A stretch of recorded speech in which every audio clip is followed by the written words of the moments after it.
Ele ou ela tem depressão e eu tenho medo de terminar o relacionamento e alguma coisa ruim acontecer. Essa semana tem um caso de um influenciador que acabou cometendo um ato grave por conta de um sofrimento grande que ele vinha passando, mas muita gente atribui ao fim de um relacionamento a questão dessa atitude ruim que ele tomou. Então é o caso do Carlos Filhar. Depois vocês dão um Google aí, mas tomem cuidado que é um tema sensível. Então, se você tem algum gatilho, alguma coisa, fica longe dessa história. Mas basicamente, eu queria falar sobre o medo de quem tem medo de terminar porque o parceiro, a parceira sofre de uma depressão, sofre de uma situação difícil e tem medo que alguma coisa aconteça com a pessoa e aí se submete a viver uma vida ruim para proteger outra pessoa. Eu sou o Dr. Jefferson Lopes, esse é o canal Coração Blindado e aqui eu falo sobre relacionamento, gerenciamento emocional, sobre relacionamento em geral. Se você gosta desse tipo de conteúdo, eu peço humildemente que você se inscreva aqui no canal, curte, compartilhe com quem você acha que vai apoiar com esse vídeo e fica até o final para a gente conseguir compartilhar os insights. Eu sei que é difícil concentrar, eu falo mais baixo às vezes vai ficando um pouco monótono de escutar, mas tenta escutar o máximo que você conseguir, colocar o vídeo para tocar, que a minha média de vídeo ela é de 2, 3 minutos, então eu sempre acho assim que a pessoa só vai prestar atenção em 2 minutos do vídeo, assim. E aí, agora tá completando exatamente 2 minutos aqui que eu tô conversando com vocês depois da introdução. De qualquer forma, eu queria falar sobre esse tema que é bem sensível, assim. Uns anos atrás, eu era estudante ainda de medicina, e aí uma amiga, ela tava num sofrimento muito grande, assim, ela não tinha muitos amigos. O que me parecia, ela falava era que só tinha eu de amigo, né? E aí ela começou com um sofrimento importante por uma razão qualquer familiar, ela já tinha uma tristeza ali, uma depressão em compensação ali, em fase de ajuste de medicação, e ela entrou num sofrimento muito grande, assim, que ela chorava, tomava medicação, só queria dormir, e eu estava fazendo um estágio em uma outra cidade na época, e aí ela me ligou pedindo minha ajuda, que ela precisava conversar com alguém, que ela estava em um sofrimento muito grande e ela precisava de mim e eu fiquei assim desesperado. Na época eu tinha pouco arsenal psicológico, eu tinha pouca maturidade, assim, hoje ontem eu fiz 34 anos, né, mas nessa época eu devia ter, sei lá, uns 20, talvez 19, e aí eu estava preocupado, assim, não consegui me concentrar por conta dessa... Tive que pausar aqui que o celular ia cair. E aí eu tinha pouco arsenal psicológico nessa época. E aí ela precisava, eu fui ficando preocupado, eu disse assim, eu tenho que ir. E eu lembro que a passagem do lugar que eu tava para ir acudir ela era uma fortuna, assim, eu não tinha dinheiro. E aí eu fiquei assim bem preocupado e eu não dormia direito, preocupado com aquela pessoa, e aquilo ali foi tomando uma conta de mim, assim, e eu precisava largar o estágio, deixar as coisas por fazer para poder ir ajudar ela, assim, e eu me sentia na obrigação. É uma situação psicológica tão grande, assim, um terror psicológico que a gente vai sofrendo, com medo que a pessoa entra num risco muito grande, assim, e aí me ligava, me cobrava que eu precisava ir lá. E aí, assim, na angústia, pedindo ajuda para que alguém me ajudasse a comprar uma passagem para eu conseguir chegar na cidade que ela estava.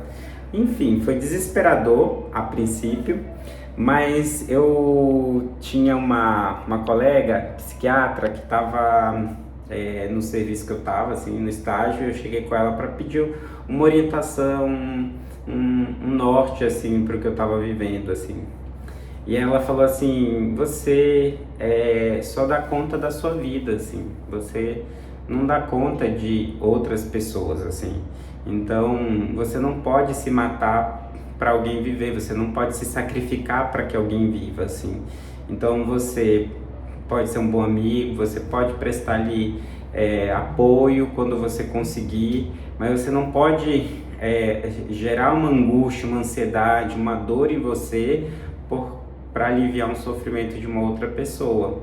E você não pode se endividar, se jogar num buraco ali de dívida, de risco, para poder acudir uma outra pessoa, que era o que eu estava pensando de fazer, pedir empréstimo, financiar ali, parcelar uma passagem cara para poder chegar na cidade dela e tal. Então ela disse assim: você se preocupa com ela? Você quer que ela fique bem? Então tenta ligar para a mãe, para o pai, para amigos, tenta compartilhar com eles esse sofrimento, esse indício de sofrimento importante que ela está vivendo, porque ali as outras pessoas que estão ao redor vão diluindo um pouco desse suporte. E você não fica ali sendo uma âncora do sofrimento de outra pessoa, porque senão você engatilha no sofrimento também. E aí muitos casais, eles vivem nessa angústia: eu não posso deixar essa pessoa porque eu vou causar um mal tão grande nessa pessoa que ela possa ser que ela entre num caminho sem volta ali de automutilação, autodestruição, autoextermínio. Então assim, você não é responsável pela atitude das outras pessoas. Se você está num relacionamento que você está infeliz, que você não rende, que você se sente diminuído, humilhado, nada compensa você permanecer para proteger outra pessoa. E você não está protegendo essa pessoa está adoecida. E não é a sua presença que vai curar essa pessoa. Essa pessoa precisa primeiro querer se tratar.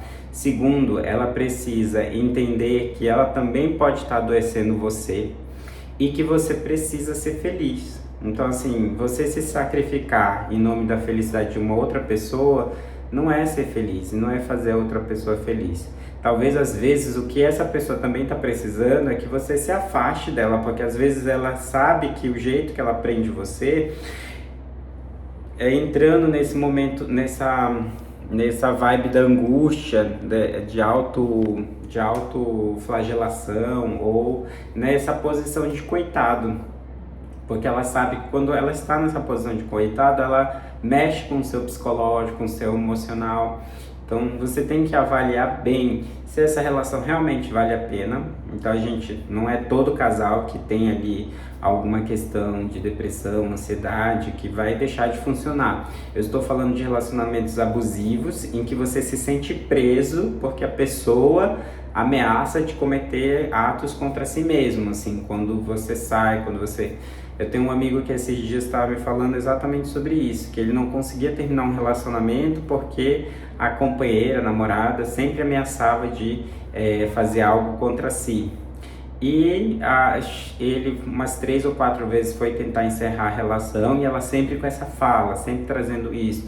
E até quando não tinha briga, estava tudo calmo, ela sempre trazia isso. Hoje eu estava num sofrimento importante, mas eu ia cometer algo contra mim, mas eu lembrei que você estava na minha vida e por isso eu não fiz nada, assim. E aí ele ia se sentindo cada vez mais preso e com medo ali de acontecer alguma coisa. Acabou que chegou um momento que ele sofreu tanto também, porque ele estava preso, ele não conseguia ser feliz naquilo, ele não conseguia se ver naquele relacionamento durante muito tempo, ele não se sentia contemplado, ele não se sentia amparado, ele não se sentia acolhido. E aí, nessa questão, ele resolveu encerrar o relacionamento.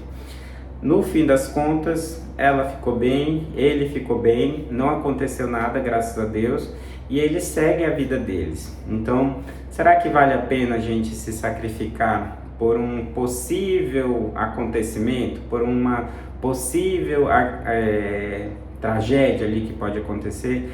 Boa parte das coisas ruins que a gente coloca na nossa cabeça não vão acontecer. Então elas são fruto de ansiedade, fruto de pensamentos intrusivos, assim. Então a gente precisa realmente colocar na balança a nossa felicidade, colocar na balança o quanto que eu sou capaz de fazer a outra pessoa feliz e o quanto que esse relacionamento é funcional. Porque se ele não funciona não adianta eu continuar, não adianta eu ser a pessoa mais maravilhosa do mundo para essa pessoa que tem ali uma questão psicológica, se ela mesma não quer se tratar, se ela mesma não quer mudar a vida dela. Então, a mensagem desse vídeo é sobre isso. Repense, acione outras pessoas, acione a sua rede, acione a rede da outra pessoa, para que esse desvencilhamento ele seja apoiado por outras pessoas e que você consiga seguir seu caminho com tranquilidade. Então, nesse caso especificamente que eu citei,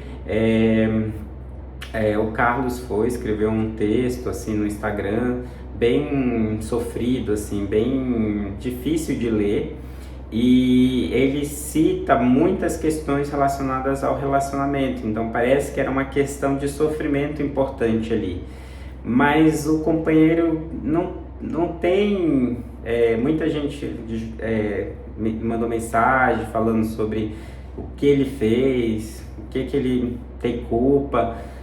É muito difícil, assim, uma relação de muita dificuldade de lidar com esses temas sensíveis, mas assim, ninguém é culpado pelas suas atitudes. Você é responsável pelas suas atitudes, por mais graves que elas sejam ou por mais simples que elas sejam, você é responsável. Ah, eu mandei você tapar a panela. Foi você que tapou a panela. Então alguém mandou, mas você que tapou a panela. Ah, eu paguei a conta errada. Assim, você pagou a conta errada. Então assim, a gente tem que entender que as atitudes dos outros, elas competem apenas aos outros.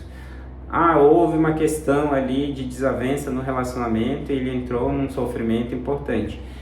Ele entrou num sofrimento importante porque ele aceitou essa desavença como um gatilho para esse sofrimento importante. Então ele somou esse sofrimento a muitos outros sofrimentos que ele já trazia da vida, assim. Então a gente precisa realmente entender que nós não somos responsáveis pela infelicidade da outra pessoa, pela decisão de vida da outra pessoa, fulano tornou a vida do companheiro um inferno, ou então agredia, ou então acabou ali desconstruindo o psicológico, a estrutura psicológica deles, mas é um acordo do casal e ambos estão aceitando essas mutilações, ambos estão aceitando essas dificuldades e não é obrigado você estar numa relação em que você não é feliz, em que você não é contemplado. Então, se você gosta desse tipo de conteúdo, curte, compartilha, deixa aqui nos comentários a sua experiência, a sua avaliação, e todo dia ou quase todo dia eu trago vídeos novos aqui pra gente conversar e refletir sobre relacionamento. Gente, é sempre um prazer estar aqui com vocês. Tchau, tchau.